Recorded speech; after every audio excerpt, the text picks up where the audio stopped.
welcome back to my channel. This is my favorite time of the week. Surprise hug! So today I'm going to be going through everyday objects and pointing out things on them that you really didn't know what they were used for, or at least I didn't know, which I found out and I was like, whoa, I gotta share it with you guys. During this video, make sure you count how many things you already knew. Give me a score out of anyone in the comments box below because I want to find out how many you guys got. I think I literally only knew about like 3 of these. But hold up, if you guys aren't part of the family yet here already, I encourage you guys to join. It's so simple, just click the subscribe button. Right now, we're doing a massive giveaway. To celebrate 3 million subscribers, I'm giving away 3 MacBook Airs to say thank you to you awesome people here. I appreciate you guys so much. To enter, it's so simple. You gotta do 2 things. The first is be part of the fam, and I reckon that's a pretty cool thing to be part of. Second thing is to be part of my vlog squad, which means subscribe to my vlog channel, which is actually linked in the description box. And oh my gosh guys, if we get this video to 150,000 thumbs up this week, that would be amazing. We did it before and I know we can do it again. Would really appreciate it. Further ado, let's have a look at these 21 things and let's find out what they're for. Let's go.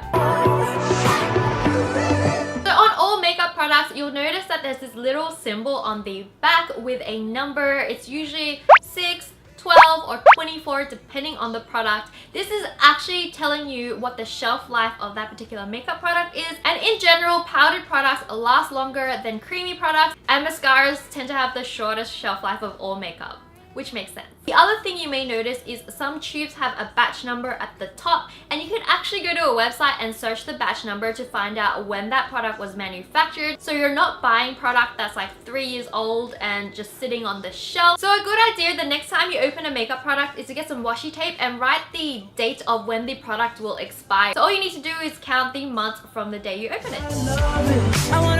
So with most pots, there's a hole at the end of the handle, and this is obviously for hanging them up. But they actually have another use, and that is to place your wooden spoon on. And I'm always looking for somewhere to put my spoon when I cook. Like I either have to use an extra plate, like place it on the lid and everything. But you can actually use the end of the handle for this, and it even catches the drips because of the angle it sits in. Life-changing, guys. Super life-changing. So if you guys have one of these spaghetti strainers at home, you may notice that there's a little hole on the bottom, and this hole is not just there for extra drainage, it's actually there so that you can measure 1 serving of spaghetti. So if you're cooking for yourself and you want to know how much to cook, if you just put a bunch of spaghetti through this hole, you won't ever make a mistake of cooking too much. And you're welcome. So there's this little hole next to your camera on the back camera, and I never knew what it's for. I thought it was like a vent just to let air in, but apparently it's a tiny microphone. And what this microphone actually does is it takes away the ambient noise from the main microphone so that you sound crystal clear to the other side. When I found that out, I thought that was pretty amazing. Ever wonder why there's a hole in your pen lid? The reason is actually pretty shocking. It's to stop kids from choking to death if they accidentally inhale the pen. So I found this pretty crazy statistic online. If you ever thought that this wouldn't ever happen, apparently 100 people choke to death on pen lids every single year in the US. What? So that's the reason why companies like Bic started putting holes in their lids, so in case people did choke on it, it still allowed the air to pass through, giving them time to seek medical attention so that they can go and get it removed. So you know these erasers with like a white side and a blue side? I always thought when I was a kid that the blue side was used to erase pen. I still think that to this day. So when I tried to erase pen with the blue side, it got rid of the pen a bit, but it also got rid of my paper. So then I found out this blue side of the eraser wasn't actually for rubbing out pen. It's actually for rubbing out pencil as well, but on art and graphic paper that's a little bit thicker. So when you use the white or softer side on this kind of paper, you'll find that you'll smudge before it actually removes the pencil away. So the blue side will just erase it without smudging. That's what it's for. Who knew? This is my fight song. At the bottom of every stapler, there's the metal plate, and you can actually reverse this by popping it up and twisting it. And what this does is when you staple something, it actually turns the edge out instead of in like a normal staple. This is called pinning instead of stapling. By pinning something together, it is actually much easier to remove. You can even just grab a pair of scissors and do this. If you ever need to temporarily put any pieces of paper together, you can try this method instead of fully stapling it. So ever blunted your X-Acto knife and you want a sharp edge again, there's these little ridges that give you extra blades, but I always found it super dangerous to be doing this. What I found out is actually the back of an X-Acto knife, the plastic bit comes off and can be used as a snapper for your blade. If you notice there's a tiny ridge on the top part, and all you need to do is insert this into a blade and then snap it. Don't pull your blade out too far because it might snap more than one, so make sure it's really tucked in before you do this. And after it's snapped, there's only one side that's sharp, so you can grab it by the blunt side to remove it and throw it in the bin. And I don't think this is common knowledge because when I searched how to snap an X-Acto blade, the top answer was actually to use a plier and some tape or something. So yeah, I don't think they actually know about this. I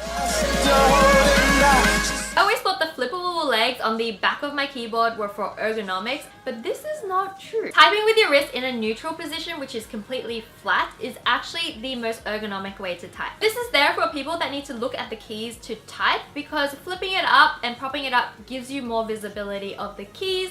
If you know your way around a keyboard, then just leave those legs flat. So if you guys have a ballpoint pen, you may notice there's a little hole on the side of the pen, and that is called a vent hole.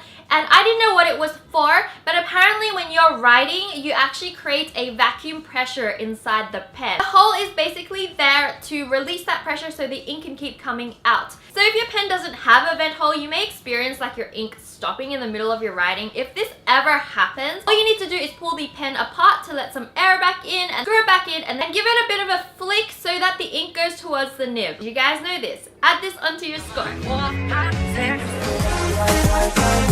So have you ever noticed the little color blocks at the end of your toothpaste tubes? They're either like red, green, or blue. There's a lot of information online that says that these indicate the actual ingredients that make up the toothpaste, like whether it's natural or mineral. But that is completely wrong. And these little blocks are actually called color marks, and they're byproducts of the production process. And what they do is they tell the manufacturing machine when to seal it, when it's going through it at super fast speeds. So that's why it's at the end of the packaging.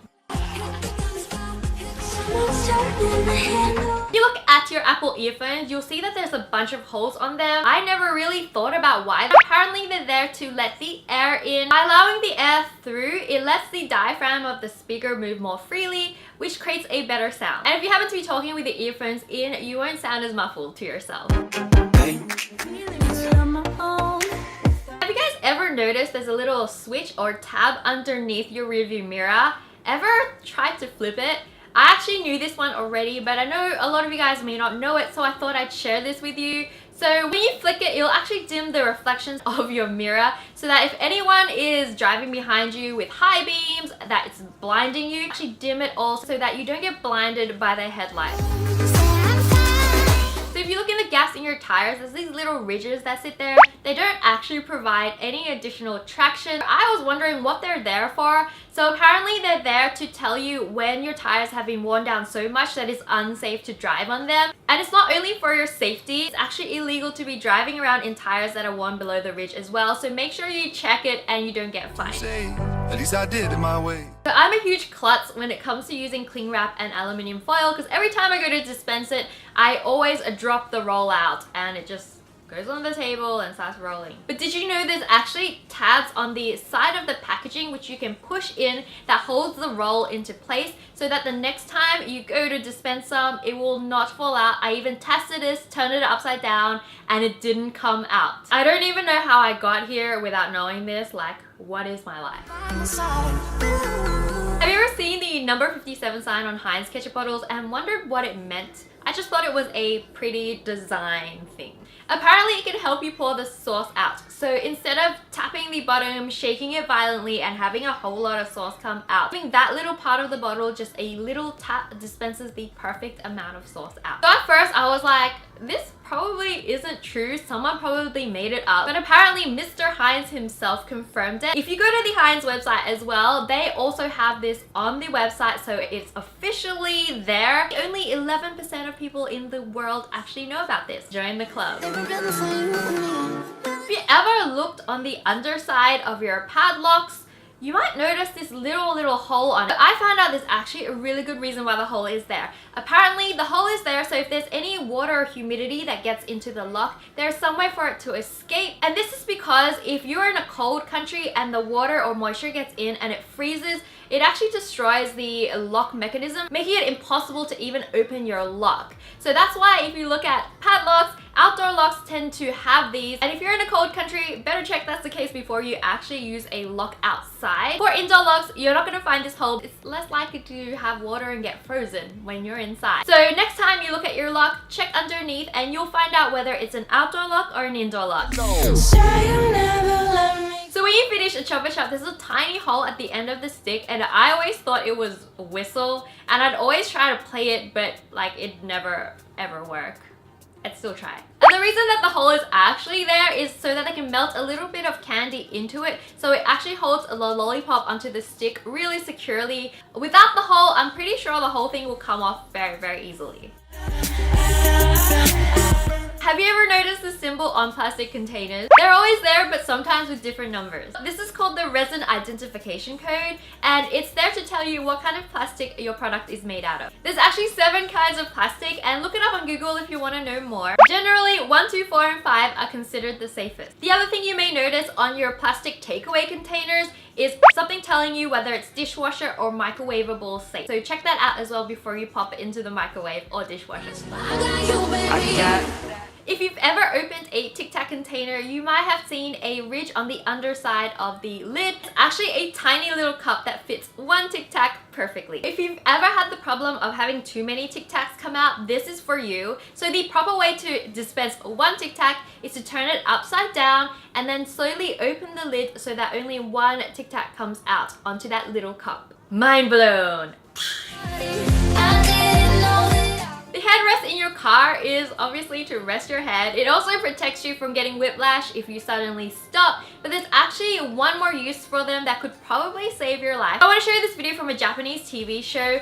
And if your car is ever submerged in water and you need to get out, all you need to do is stick it into the corner and then kind of push down like this lady is doing, and it will actually break and pop open the car window. And the surprising thing is you don't even need to be that strong for this to happen. So if this ever happens to you, this could actually save your life. I hope you guys remembered to comment below and tell me how many out of the 21 you guys already knew and how many you didn't, because I'm super curious to know. And if you guys want to like hang with me during the week, please join me on my social medias. I got Snapchat, Twitter, Instagram. I do have a secret Musical.ly. Hashtag WenjiCorns. I'm gonna like stalk you guys. Like and comment on your photos. And you know I'm gonna miss you guys so much when I say this every week, but it's true. So yeah, I hope you guys had fun today and I'll see you soon.